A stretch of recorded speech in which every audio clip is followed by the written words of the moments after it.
Kita akan mencoba mempelajari sirah Nabi dimulai dari runut, dari awal semampu kita, dan mencoba untuk menyimpulkannya dengan kesimpulan-kesimpulan yang mudah-mudahan aplikatif dalam kehidupan kita sehari-hari. Ini disebut dengan istilah fiqhus sirah. Fikih sirah artinya mencoba untuk memahami sirah secara mendalam, karena arti fiqh adalah pemahaman, pendalaman, itu arti fiqh. Orang yang sangat mengerti fikih disebut dengan orang yang faqih. Orang yang sedang mempelajari fikih disebut dengan orang yang bertafakuh. Makanya Nabi SAW bersabda, "May yuridillahu bihi khairan yufaqihu fiddin." Siapa yang Allah ingin berikan kebaikan kepadanya, maka Allah jadikan dia faqih dalam urusan agama, mengerti, faham urusan dalam halal dan haram ataupun syariat. Tetapi para ulama kemudian mengembangkan makna fikih ini dalam pemaknaan yang lebih dalam lagi dan lebih luas. Kata para ulama seperti Ibnu Taimiyah, kemudian Abdullah Ibnu Mubarak, beberapa ulama-ulama kontemporer juga, mereka mengatakan al-fiqhu fiqhul qulub. Fikih itu adalah letaknya di hati. Paham itu dalam Islam letaknya di hati. Jadi orang yang mengerti agama dalam konteks Islam itu bukan orang yang banyak wawasan agama.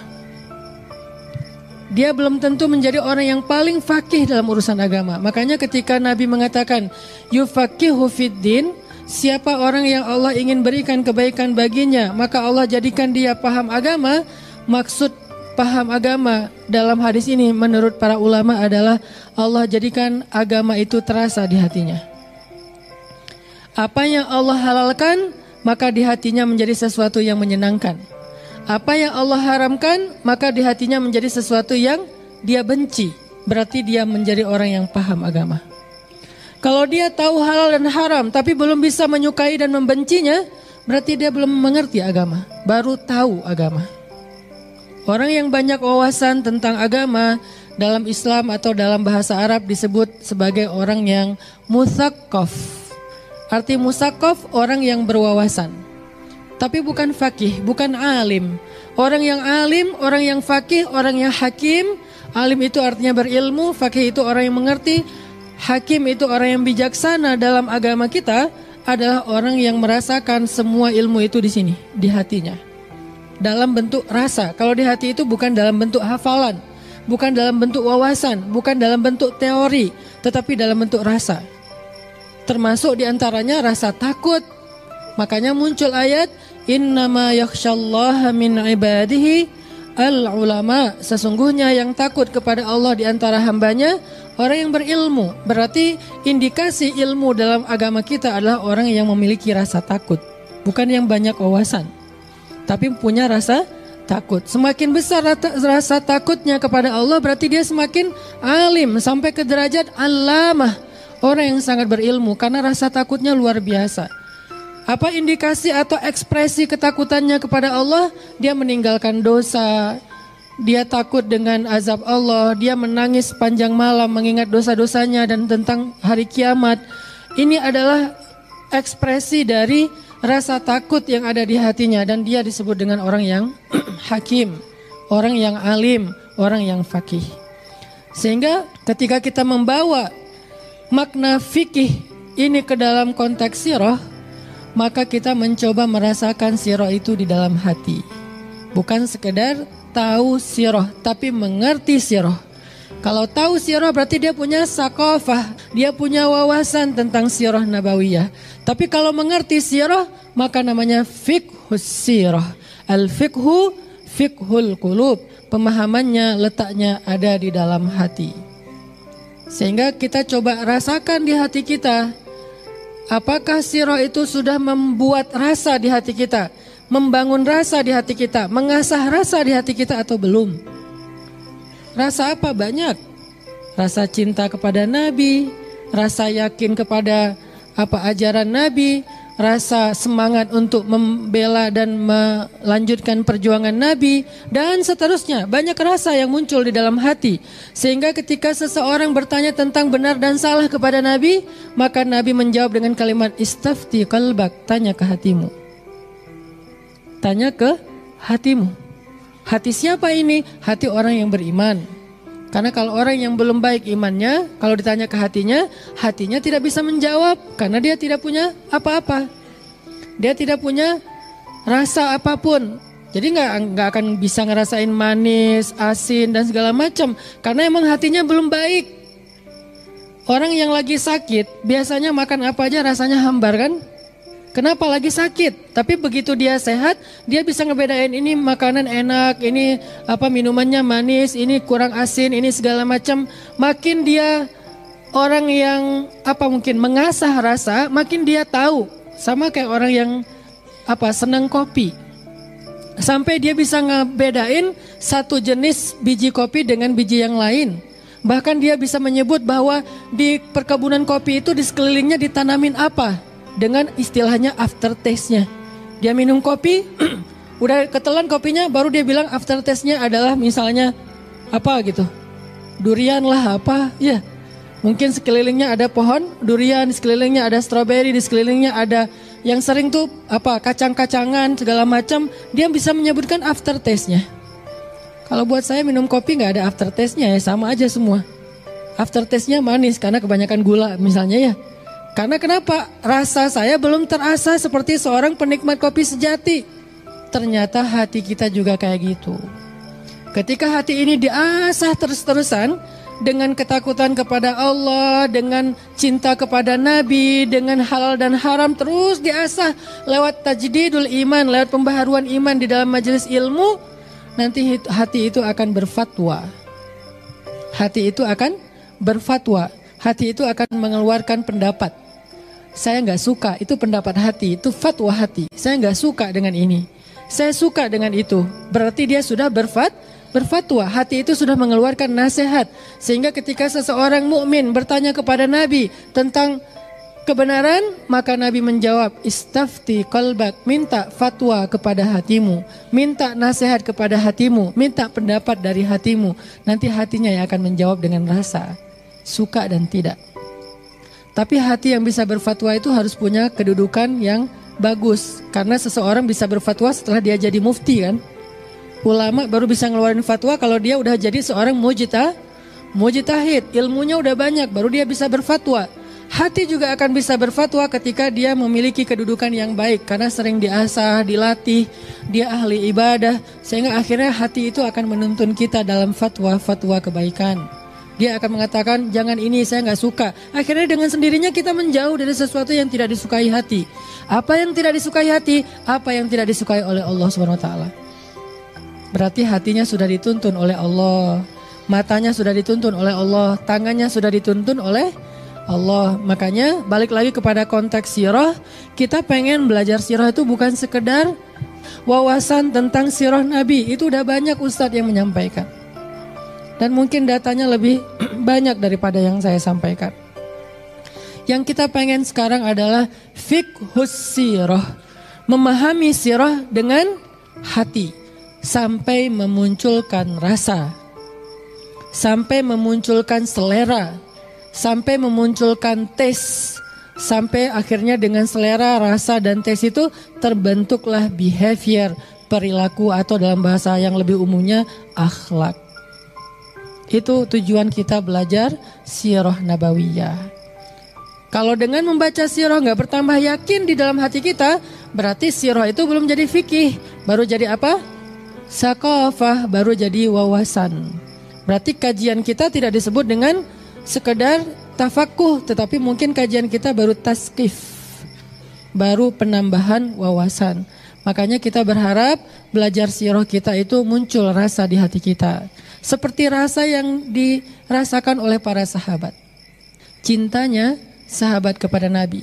Saking cintanya mereka kepada Nabi membuat mereka melakukan hal-hal yang luar biasa. Kita belajar sirah tujuannya biar bisa memiliki rasa yang sama dengan sahabat. Karena kita gak pernah ketemu Nabi. Dan gak semua kita punya kesempatan untuk ziarah ke makam Nabi. Terus gimana cara kita untuk bisa menghadirkan rasa cinta kepada Nabi? Salah satunya adalah dengan belajar fiqhus sirah, membawa sirah ke dalam hati supaya muncul rasa. Ada lagi sahabat yang sangat mirip wajahnya dengan Nabi di antara sahabat-sahabat, namanya Mus'ab bin Umair. Mus'ab ini termasuk sahabat yang paling mirip wajahnya dengan Nabi. Nabi paling mirip wajahnya dengan Ibrahim di antara para anbiya.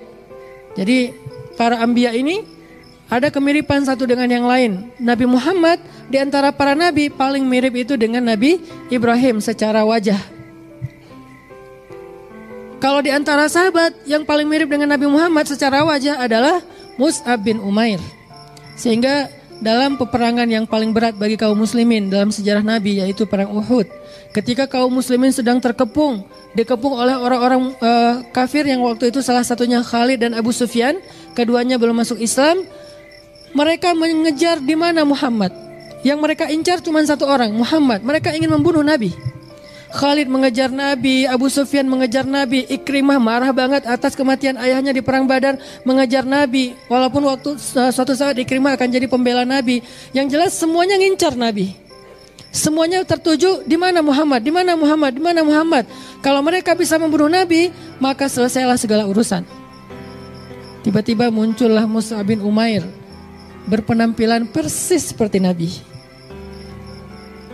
Dan dia berdiri di depan banyak musuhnya, berharap mereka melihat Mus'ab bin Umair dan mengira dia adalah Muhammad.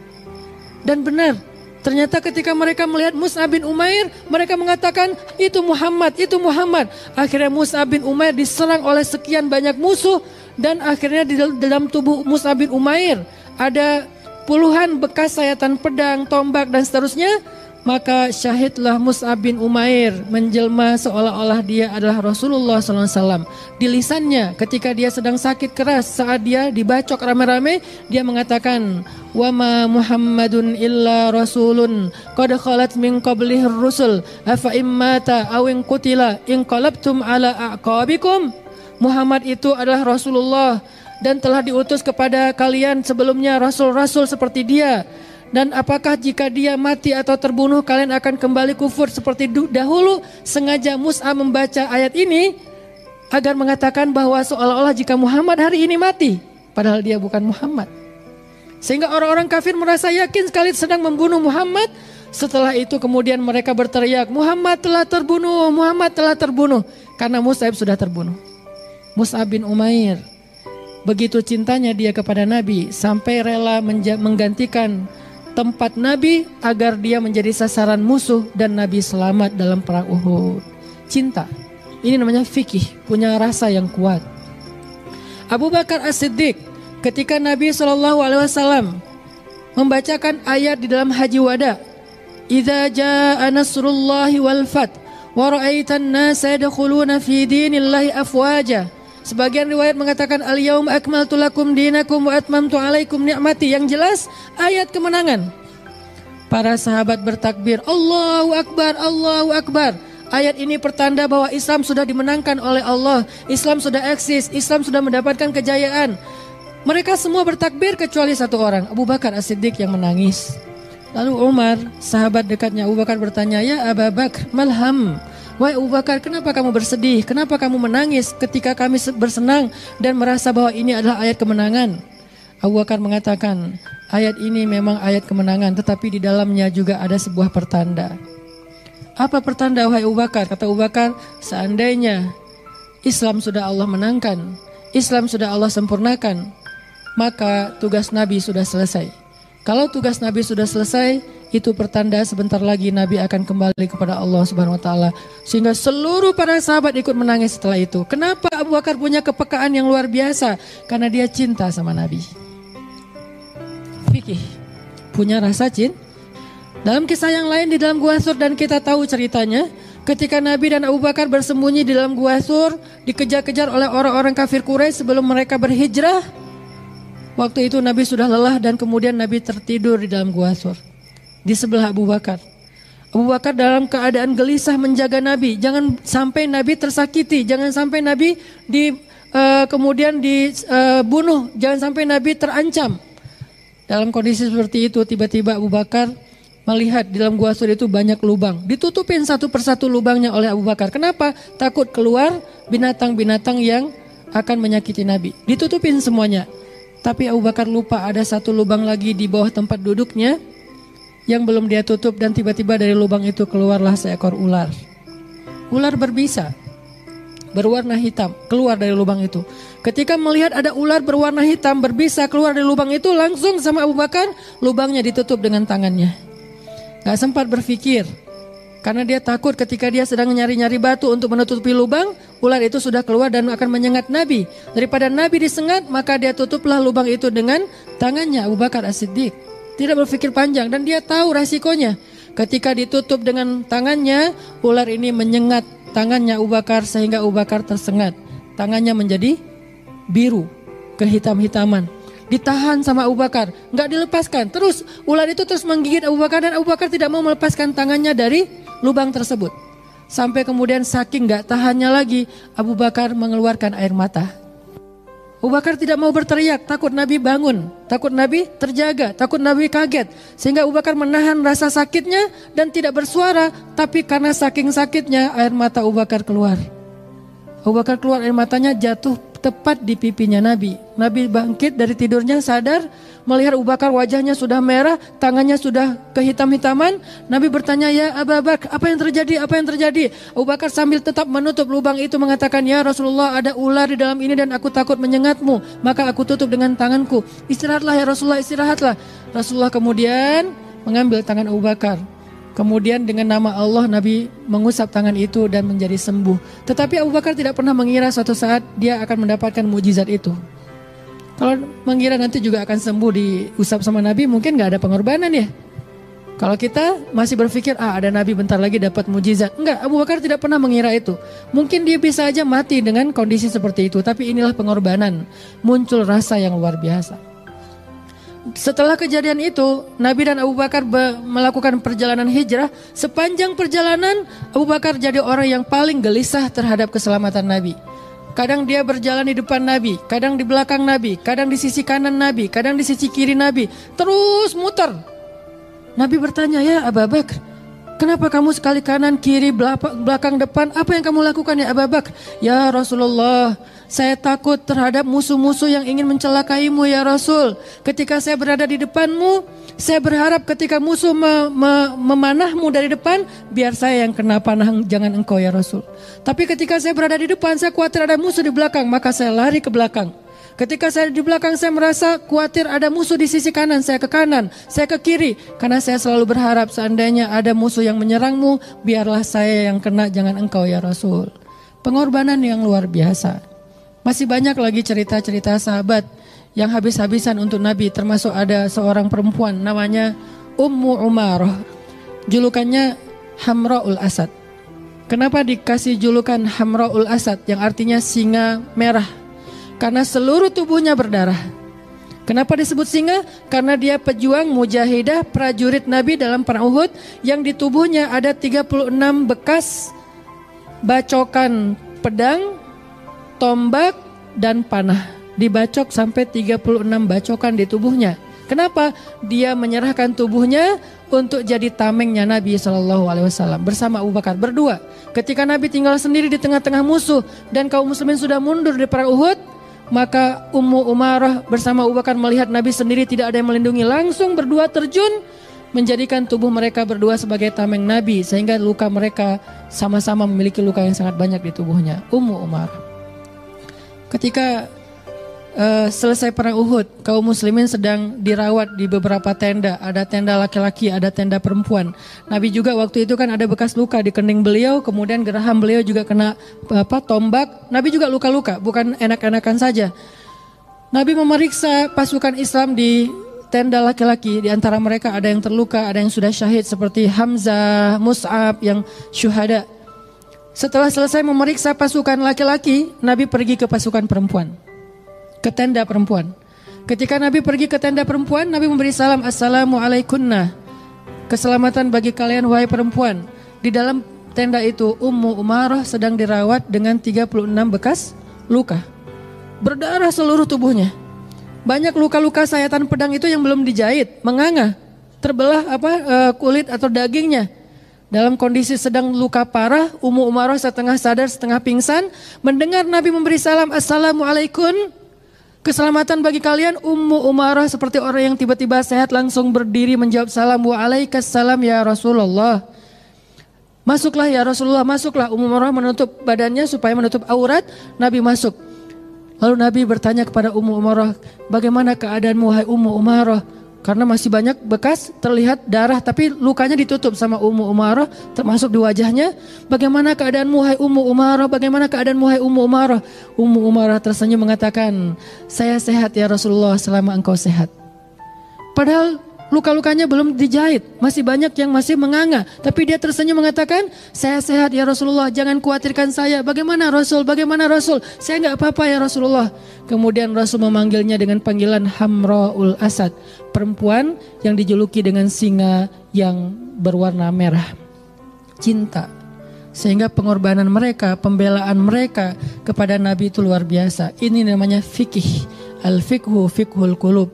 Kita pengen belajar punya rasa itu di dalam hati kita tentang Rasulullah dengan mempelajari sirah nabawiyah.